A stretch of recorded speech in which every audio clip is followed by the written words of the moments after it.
బంగారమాయనే శ్రీవల్లి మాటే మాణిక్యమాయనే. గా శాంతి మా మామ లెక్కనే కానొస్తాడు కదా. అవ్వా ఓ మామ ఏం చేస్తాను? ఆ పాటలేంది, స్టెప్పులేంది? బుజ్జి నా యాక్షన్ ఎట్లున్నది? మంచిగా చేసిన యాక్టింగ్. మామ రాత్రి తాగింది దిగలేదా? లేకుంటే అత్త రోకల్ బండితో ఏమన్నా కొట్టిందా? గిట్లా లేచిందా నీకు? నన్ను కొట్టే దమ్మెలకున్నదే పుష్పరాజు నీకు తగ్గేదేలే. ఎర్రి పువ్వేం కాదు, పుష్ప అట. వార్తలు పట్టుకరావా? వార్తలు లేవు, వంకాయ పులుసు లేదు. నేను కొలువు మానేసినప్పు ఏం చేస్తావు మరి? కొలువుకు రాక గాడి పనులు గిట్లా తోముతావా ఏంది? చూస్తుంటే అర్థమైతలేదు ఆనే పిచ్చి మొక్కదానా. నేను సినిమాలలో పోతున్నా యాక్షనింగ్ కు. నువ్వు సినిమాలలో పోతావా?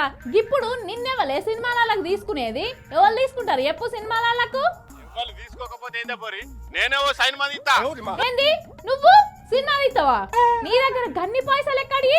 మా అయ్య పంచిన పొలం లేదా, గా పొలం అమ్మి సైన్ మంది ఇస్తా. ఓ మామ, తాత 5 ఎకరాల భూమి నీ పాలుకు వంచితే వ్యవసాయం లాస్ అవుతుందని యాటింత 4 ఎకరాలు అమ్ముకున్నావు. 1 ఎకరమే మిగిలింది. ఇక ఆయన అమ్మితే ఎట్లా బతుకుతావే? నేను గదే అంటన్నా. 6 ఏళ్ల పిల్లగాని సంధి వ్యవసాయం చేస్తాన్నా. ఏనాడన్నా సిల్లి గవ్వ లాభం వచ్చిందా? రెక్కల కట్ట మందమన్నా రాకపోయే. అయితేనేమో అతివృష్టి, లేకపోతే అనావృష్టి. ఎన్నడికన్నా ఏడాది పంట పండిందంటే ధరలు చక్కగా ఉండయి. అందుకే ఎట్లనైనా చేసి సినిమా తీయాలి, కోట్లు సంపాదించాలని డిసైడ్మెంట్ అయినా సినిమా తీసుడే పోయిగా. ఇన్నేళ్ల అనుభవంలో ఒక్కసారి కూడా వ్యవసాయం లాభం రాలేదు అని అనబడుతుంది. మరి నీకు సినిమా తీసుట్లా అనుభవమే లేదు కదనే, ఎట్లా తీస్తావు? అదేమంత పనే పోరి, సినిమా తీసుడు అంటే గుంపు మేస్త్రి పని లెక్క అన్నట్టు. మనం చేతిలో పైకం పట్టుకొని డైరెక్టర్లను, పాటలు రాసేటోళ్లను, పాటలు వాడేటోళ్లను, యాక్షనింగ్ చేసేటోళ్లను సెలెక్ట్ చేసుకొని ఎవరి పైకం వాళ్ళకి ఇచ్చినామనుకో వాళ్ళ పని వాళ్ళు చేసిపోతారు. అంతే. ఇక హీరోకే పైకం ఎక్కువ ఇవ్వాలి కాబట్టి ఆ హీరో పాత్ర నేను చేస్తా అన్నట్టు. ఓ మామ, సినిమాలల్లా మస్తు లాస్ ఉంటదే, నీకు తెలియదు పాలేదు. అరే అదేమన్నా వ్యవసాయం పని అనే పోరి, లాస్ అవుతందుకు. వ్యవసాయంలో అంటేనేమో విత్తనాలు నకిలియే, పురుగు మందులు నకిలియే. పుసుకున్న విత్తనాలు మందులు మంచిగా దొరికినా కూడా పంట చేతికి వచ్చే టైంకు అకాల వర్షాలు, అవి అన్ని తట్టుకొని పంట పండిస్తే మిల్లర్లు, బోకర్లు తరుగులు తీసుడు, గిట్టుబాటు ధర పెట్టకపోడు. సినిమాకు లాస్ గీసి ఏముండదు. అందుకే సినిమా తీస్తా అంటానా. సినిమా ఇట్టు కావాలంటే ఎంత కష్టం నీకు తెలుసా అసలు?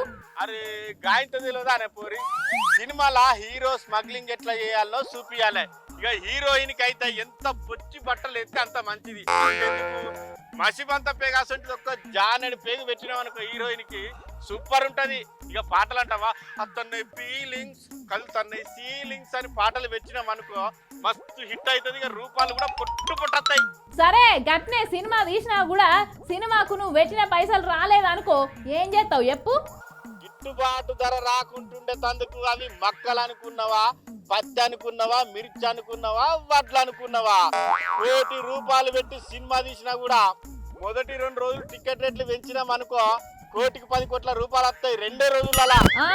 నువ్వు అడగంగానే రేట్లు పెంచుకోమని ఇక ప్రభుత్వం నీకు పర్మిషన్ ఇస్తుందా? అరే ఓ పిచ్చదానా, మన తాన రైతులు గిట్టుబాటు ధర అడిగితే అరెస్టులు చేస్తారు, లాఠీ చార్జీలు చేస్తారు. అవసరం అనుకుంటే అధికారంలో ఉన్న వాళ్ళకు పిసలేసింది అనుకో తుపాకులు పెట్టి పిసికినా పిట్టలు కాల్చినట్టు కాలు చంపుతారు రైతులను. కానీ టికెట్ ధరలు పెంచమంటే ఎవరు వెనక ముందు ఆలోచించరు. అధికారులు ఆఫీసుకు పోయి అడగాల్సిన అవసరం కూడా లేదు. ఖాళీ ఫోన్ కొడితే చాలు టికెట్ ధరలు వేస్తారు. అట్లుంటా అన్నట్టు సినిమా పవర్ అంటే. మరి ఏమనుకున్నావు? నాకు అర్థమైంది. మొన్న ఈ నడుమ విడుదలైన సినిమా 3 రోజులలోనే 1000 కోట్లు వసూలు చేసిందని ఇక నువ్వు కూడా గట్టే సినిమా తీసి కోట్లు సంపాదిస్తా అని అనుకుంటాను అన్నట్టు. అంతే అంతే, నీ మీద కూడా బక్కనే పని చేస్తాంది. మామ నీయసంటోళ్ళు మస్తు మంది గట్నే అనుకొని సినిమాలు తీస్తే పెద్ద పెద్దోళ్ళంతా ఆ సినిమాలు విడుదల కాకుండా చేస్తారే. అందుకే చిన్న సినిమాలు విడుదలైనట్టంటే విడుదల కానీ ఎక్కువ ఉంటాయి. అంటే నా సినిమా ఆశలు అన్ని అడిగి ఆశలు అయినట్టేనా? ఇక సినిమాలలో కూడా పెద్ద పెద్దలో నడుతుందా? చిన్న సినిమాలను బతకనియరా? ఇక నా సొంటుల పని ఉంటుందేనా? కట్టపడి ఇవన్నీ తెచ్చుకుంచి కదా కిరాయికి.